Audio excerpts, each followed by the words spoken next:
Le Cameroun est un pays divers. Il y a beaucoup de tribus. Mais aussi, au Cameroun, on peut même trouver des royaumes. Et dans ces royaumes, qui datent des lustres à la période allemande, à la période française, on revoit la résurgence de certains qui veulent reprendre leur autonomie, à l'instar de l'Amazonie aussi, qui revendique son indépendance.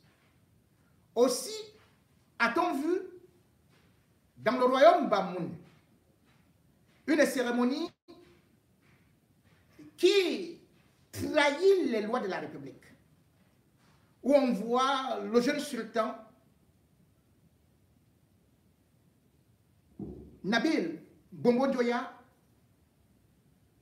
eh bien recevoir bien sûr les courbettes d'une armée républicaine. Une armée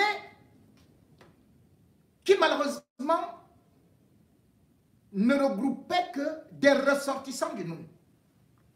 Dans un pays où déjà on a beaucoup de tribus, beaucoup d'ethnies, et on parle de l'union nationale, et où l'armée doit être au pouvoir du peuple, et où l'armée doit respecter les règles de la République, on a plutôt vécu cette scène insolite de ces gens sortis à peine de l'école de Koutaba, 32 au total, qui sont partis plier les chines, donner le café au roi Bamoun, qui n'a même pas encore une certaine longue expérience et qui était à la position même pas d'un chef d'État, mais au-dessus d'un chef d'État. Ceci fait le débat. Est-ce que l'armée républicaine doit donc aller se plier devant un chef de premier degré? Eh bien, pour certains, pour leur culture, et parce que certains estiment que leur culture peut être supérieure, ou leur roi est supérieur, ou il a un statut spécial, ils trouvent cela très normal.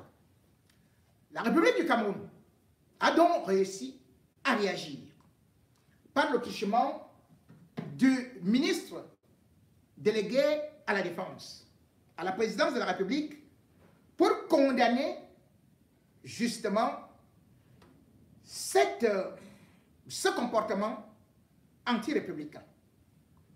C'est par une circulaire numéro 23 92-99 du 29 décembre 2023, circulaire ministérielle. Rappel de certains principes et règles liées au statut des militaires. Référence. Loi numéro 80-12 du 14 juillet 1980 portant statut général des militaires. Décret numéro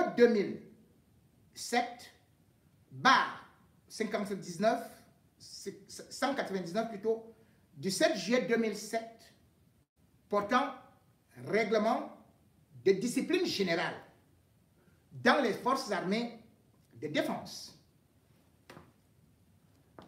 Voici ce que le ministre de la Défense écrit. Mon attention a été retenue par la circulation virale dans les réseaux sociaux d'une vidéo mettant en scène un groupe de militaires rendant des honneurs à une autorité traditionnelle au cours d'une manifestation publique.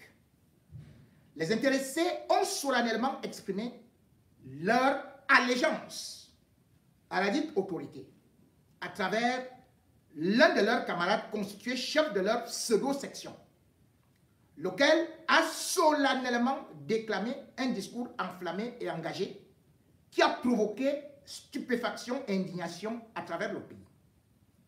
Cette dérive a fort et manifeste relent de repli identitaire, incompatible avec le statut des militaires, est de nature à ternir l'image des forces de défense, creuset de l'unité nationale. Elle expose ses auteurs à des sanctions prévues par la réglementation en vigueur. Les procédures appropriées pour ce faire sont d'ores et déjà engagées.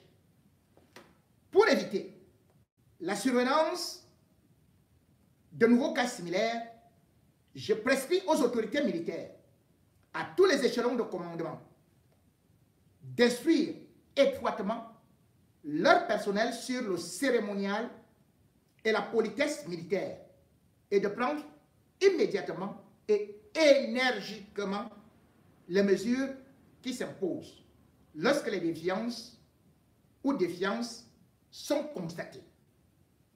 En effet, l'engagement au statut de militaire constitue serment de servir avec honneur et fidélité et de remplir sans réserve les devoirs et suggestions imposés par les règlements découlant de ce statut.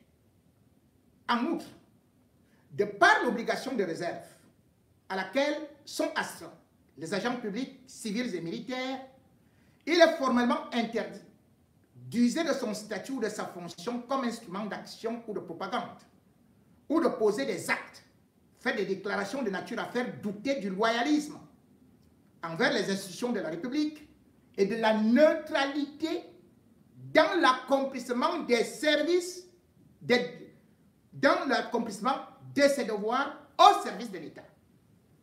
À titre de rappel, conformément aux dispositions de l'article 63 du décret de deuxième référence, les honneurs militaires sont des manifestations extérieures par lesquelles les forces de défense rendent, dans des conditions déterminées, un hommage spécial aux personnes et symboles légalement habilités.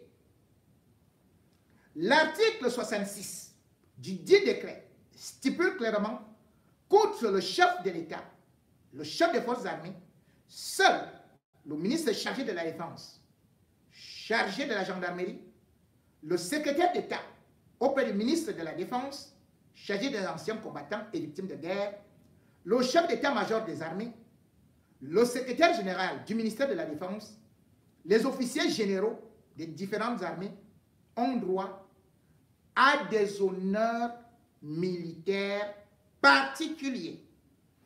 De même, les règles du statut militaire, marques de respect, sont indiquées par les articles 71 à 76 du même décret. Je prescris la diffusion générale de la présente circulaire à titre de rappel à l'ordre et attache du prix au respect scrupuleux des termes, de ces termes. Signé Betia Somo-Joseph, destinateur diffusion générale, Archives Chrono. Mesdames et messieurs, je vais donc vous proposer la vidéo. Cette vidéo qui, en plein palais, Bamou, montre des militaires en train de rendre donc, de faire allégeance au roi. Et en même temps, ça ne va pas s'arrêter là. À travers cette vidéo, vous verrez encore quelqu'un d'autre qui est même l'adjoint au sultan et qui va utiliser son arme pour la célébration du réveillon du Nouvel An pour tirer en l'air devant la foule.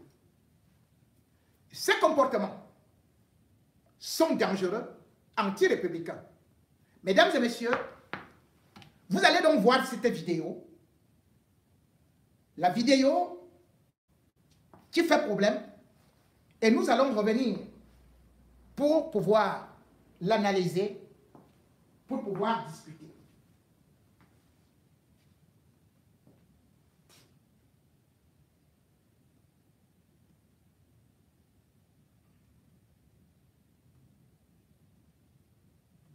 Nous allons mettre la vidéo.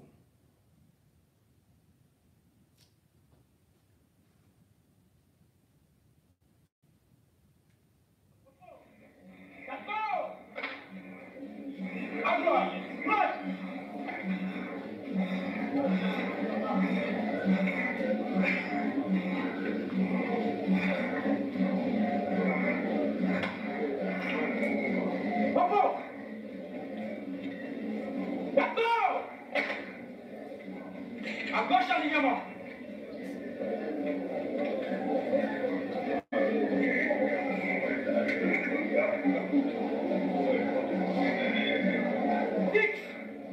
Rapport! Rapport!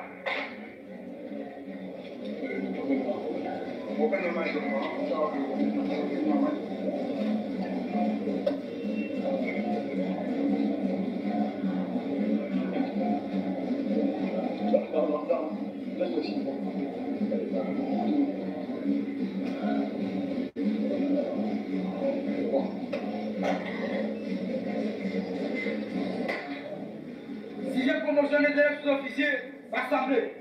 Digne fils et parlement du nous. Avançons, Sa Majesté.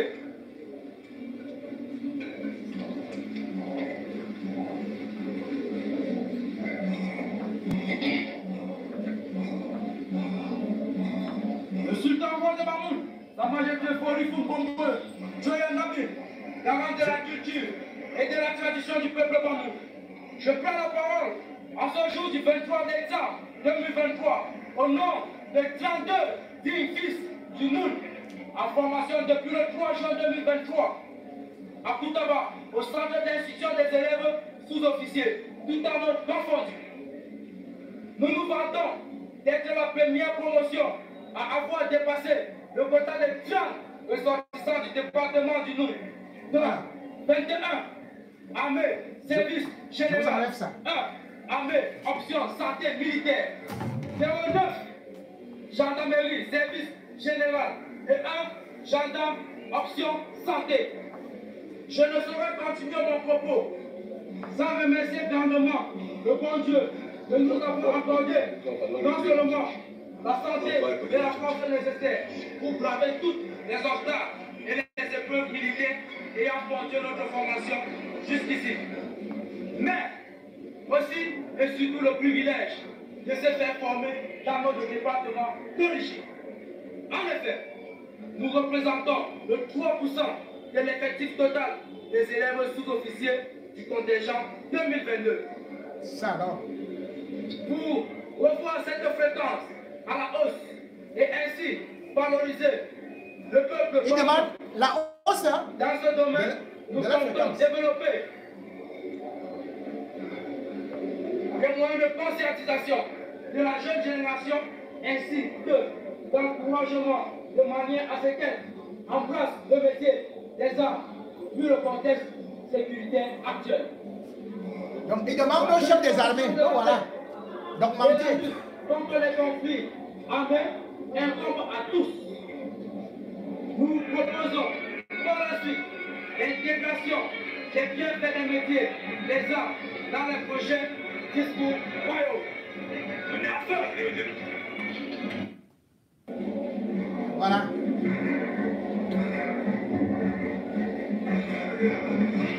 Regardez la scène. Le roi est assis. Café. Même le vieux Paul Biya se lève devant son armée. C'est incroyable. Il reçoit les honneurs militaires étant assis. Dans une république. Même un général, il ne s'assoit pas devant l'armée. C'est...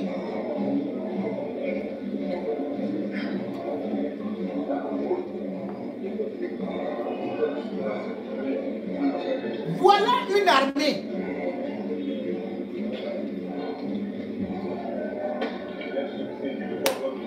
Donc les gars de Bebda vont aussi faire ça devant leur chef.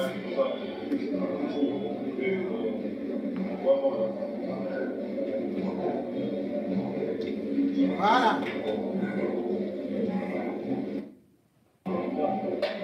Les officiers d'actifs, Baudouche, Fort Romari, ressortissants de soutien. La famille, Fort Moïse, la famille, il donne même le nom de la famille. Hein. À vos ordres, Majesté. À vos ordres. Donc, c'est le monsieur qui commande l'armée camerounaise. À vos ordres. C'est lui qui leur dit allez à Bakassi.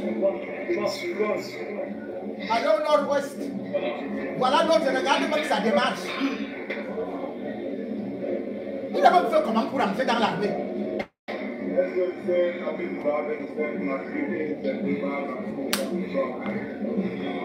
Et les autres films, hein? Voilà une armée de photographes.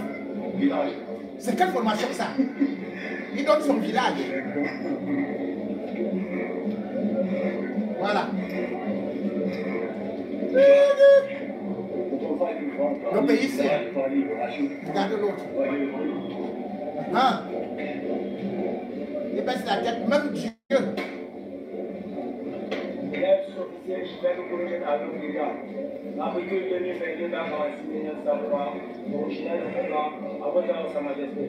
Hey, hey. Ah. Non. Pourquoi j'ai même refusé d'être roi, chef de village, chez moi? Ah non, je rentre au pays. Je rentre au pays. Je serai roi. Devant la tombe de mes parents là. Ah non, là il y a la chaussure. Vous allez me rendre les honneurs militaires là-bas. Tout un royaume. Hein? Et voilà, regardez ce que je vais vous montrer donc. Le chef, l'adjoint du sultan. Regardez son comportement. C'est-à-dire que nous sommes en plein palais, il y a des enfants, il y a des femmes, et le monsieur va sortir une arme de façon désinvolte. Donc voilà, c'est l'arme de service. Il se va tirer. Les balles là. Vous voyez ça? Mais ça c'est un milicien. Mais c'est... Regardez même son crâne. Merde. Non, non, non, non, non. Arrêtez-moi ça. Arrêtez, arrêtez, arrêtez. Non, cessez. C'est pas possible. Non. Cette vidéo montre justement jusqu'où, au Cameroun, tout le monde peut devenir n'importe quoi. Ne respecte pas. Mais surtout, j'ai l'admiration pour l'histoire du peuple Bamoun. J'ai l'admiration pour ce peuple, mais je ne peux pas accepter des égards de comportement d'un roi qui, depuis son arrivée, piétine toutes les règles de la République. Première des choses, il faut savoir que il est sorti de l'ENAM. Même son père, qui est monté au pouvoir en 92, n'avait jamais fait ça. Et à l'ENAM, il a appris que Paul Biya est le chef des armées. Il a appris comment est-ce qu'une armée se comporte. Il a été directeur régional quelque part là-bas au sud, avant de devenir roi suite à la mort de son père. Il arrive au trône. Et bien évidemment, aujourd'hui, le royaume Bamoun fait partie de ce qu'on appelle une chefferie de premier degré. Chefferie traditionnelle. C'est une chefferie traditionnelle. Il n'y a pas de royaume dans une république. Sinon, nous allons nous trouver avec plusieurs royaumes et nous allons chacun avoir son armée et donc sa milice, ce qui est dangereux pour une république. Il faut se dire que s'il se disait roi, il n'aurait pas, premièrement, accepté de recevoir le salaire de 200 000 francs. Il est payé par les caisses de l'État à 200 000 francs, comme les lamidos, comme les autres chefs des tonnes qui sont fous là, qui disent qu'ils vont enterrer comme au vivant. Et que j'ai dit c'est la même catégorie. Soit vous refusez au début, soit vous acceptez les règles de la République. Deuxième des choses, un roi ne doit pas prendre parti. On avait accusé beaucoup Momo Ndoya, Ibrahim, son père, d'être sénateur et d'être pratiquement fervent militant du RDPC. Or, quand ce jeune roi arrive, on s'est dit, le voilà, il a 28 ans, il va essayer de faire la réconciliation dans le royaume Bamoun entre les partisans de l'UDC, donc qui sont du côté d'Adamou Dam-Djoya, qui était aussi son cousin, et le cousin de Momo Djoya, donc son oncle, et ceux du royaume, de la royauté. On se disait donc que la première des choses, c'est de montrer un chef, doit montrer sa neutralité. Or, on a bel et bien vu que le 10 février,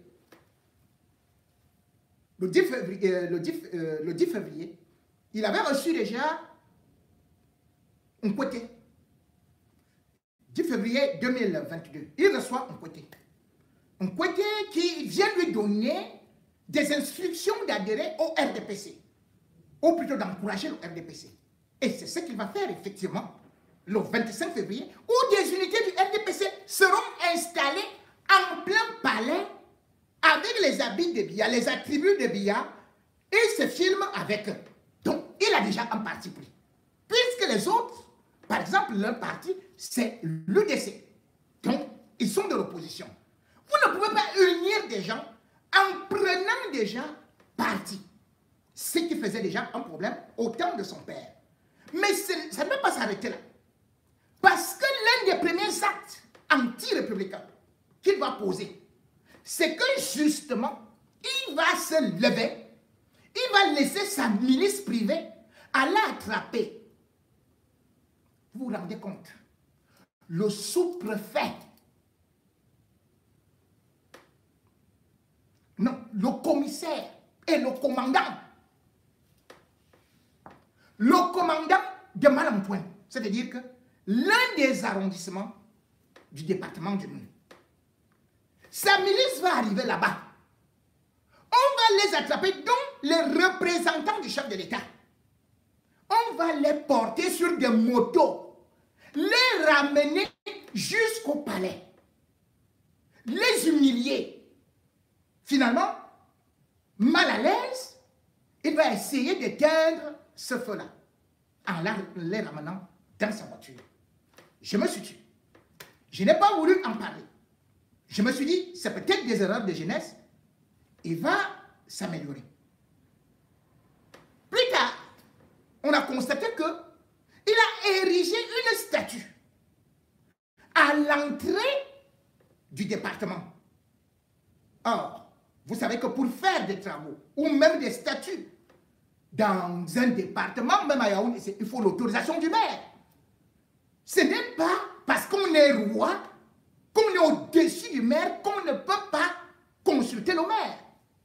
Eh bien, Madame Adamou Djoya, veuve, qui a pris le relais de son mari et qui maintenant dirige la mairie,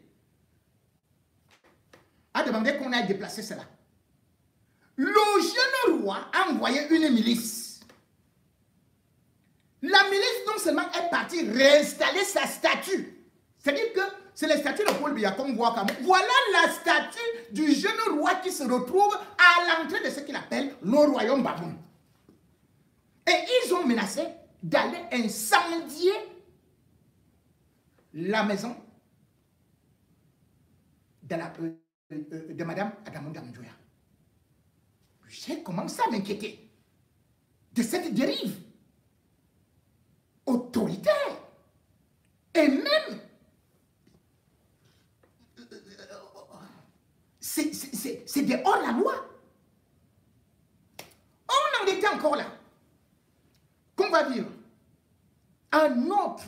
une autre scène odieuse le 3 février 2023 à Magda.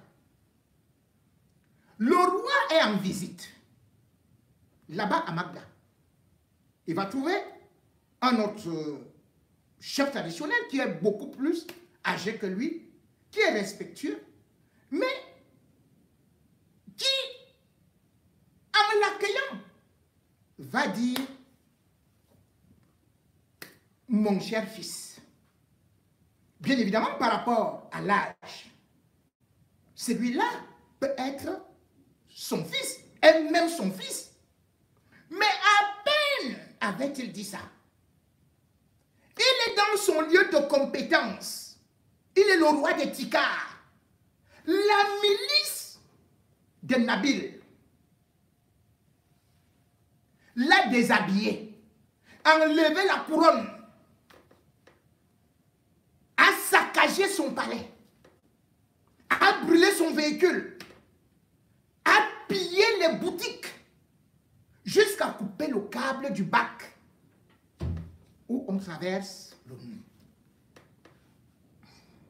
Cette histoire est arrivée entre les oreilles des autorités compétentes. À moins qu'il y avait une guerre. Alors que ces deux peuples n'ont jamais été en guerre, même au temps de Bombo Njoya. Ibrahim, son père, il n'y avait pas de malentendu, rien. Mais pourquoi un tel comportement? Juste parce qu'on a dit, mon fils, mais mon fils, c'est aussi une façon d'exprimer son amour. Et même, qui lui a dit qu'il est roi? Ce n'est pas parce que le Cameroun respecte certaines traditions. Tout le monde insulte Paul Biya. Vous avez vu, tout le monde insulte Paul Biya. Mais c'est Paul Biya, dès que quelqu'un l'insulte, il envoie une milice. Mais ça, c'est très grave. Nous combattons la dictature, nous voulons peut-être un changement et nous croyons que les jeunes viennent avec une nouvelle mentalité. Mais c'est des dictateurs dans l'âme. Il a donc commis cela. On a laissé. C'est le pire qui a été appelé en renfort pour venir éteindre le feu. Regardez ce qu'il a fait dernièrement. Toujours dans ce qu'on peut appeler le processus d'autonomie. Vous partez avec Longon. C'est une tradition Bamoun qui existe depuis 627 ans. Oui, vous partez avec ça au niveau du patrimoine immatériel de l'UNESCO. Donc, un pied déjà pour dire que vous engagez tout un royaume sans consulter par exemple le maire qui aussi d'abord la personnalité politique. Mais ils sont partis pour assigner Longon comme ça, livrer Longon et se dire, oh bon, on applaudit. Il arrive en France, il rencontre bien évidemment des hommes politiques. Puisque Paul Biya rencontre souvent Alain Juppé, lui aussi il part. Il rencontre Alain Juppé, il rencontre ceci et cela. On lui montre ceci et cela. Oui, il a le droit de le faire. Mais cela ne veut pas dire qu'il est chef d'État. Il n'y a pas d'État dans l'État. Et il faut qu'il relise l'histoire. L'histoire avec le royaume Bamoun qui existait. Et même celui qu'on pouvait dire, Njoya n'était pas un terroriste. Njoya ne voulait pas brimer des gens. Il n'était pas là pour faire la guerre. Bien au contraire, même quand les Allemands étaient là, il a préféré être leur allié que de faire la guerre. C'est bien au contraire quand l'un de ses frères a voulu un peu venir faire ceci que bon, voilà. Il a engagé, parce qu'on a engagé des hostilités contre lui. C'est là où il est un peu entré en guerre. Mais c'était un roi pacifiste. C'est celui-là qu'on a vu construire ce royaume, faire son écriture, créer une sorte de religion qui donnait... Il était digne. Lui, il était monté au trône. Il avait quel âge? 11 ans. Il y est resté pendant près de, je crois, 43-48 ans. Il a écrit l'histoire. Et quand les Français sont venus, bien évidemment, chaque Bamoun et même chaque Camerounais connaît cette histoire. Comment il a été déporté à Yaoundé, où il est venu mourir en 1963. À partir de cet instant-là, l'administration coloniale française a mis fin à la royauté. La royauté est finie. Njoya est mort en exil à Yaoundé et en résidence surveillée.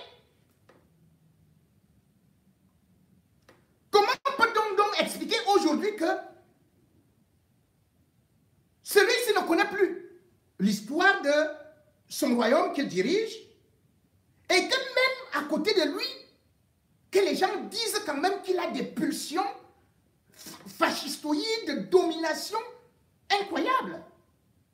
Un grand conseiller comme Diab Abdou, qui est d'ailleurs président de la Chambre des comptes, qui normalement doit être consulté pour certaines décisions. Il m'est revenu qu'une fois il s'est énervé parce qu'il lui manquait du respect. On ne peut pas être un jeune roi et on manque du respect à tout le monde, on provoque des conflits et on prend une armée qui vient vous prêter allégeance en croisant les pieds. En croisant les pieds. Mais on ne peut pas mettre dans la tête de ces jeunes qui sont de l'armée Bamoun. Là, cela veut dire que c'est une milice. Quand on est dans une armée, on ne sert pas son village. On ne sert pas son département. On ne sert pas un individu. On sert la République. Ce qu'il vient de commettre, c'est un acte de rébellion. C'est un acte de révolution. C'est un acte de sécession. Et en plus, c'est filmé en mondovision. Quel était le but? Quelle était la leçon? Quelle était l'intention? Et surtout, qu'est-ce qu'il voulait montrer? Que peut-être il ne dépend plus de Yaoundé. Que peut-être le royaume Bamoun a acquis avec lui son autonomie. Nous sommes une république.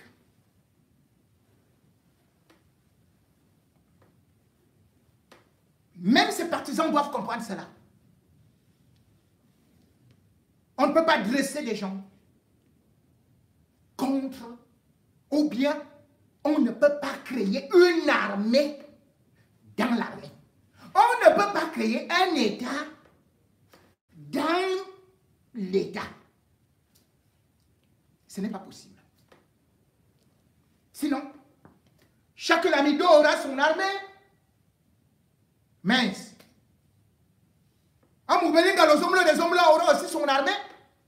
C'est ça. Puisque vous avez constaté ça. Lui aussi, il avait la DGRE, puisqu'il a dit qu'il est des hommes là. Du coup, il a recruté Ganoué. Il a recruté les soldats de la DGRE. Il a même recruté Ekweko.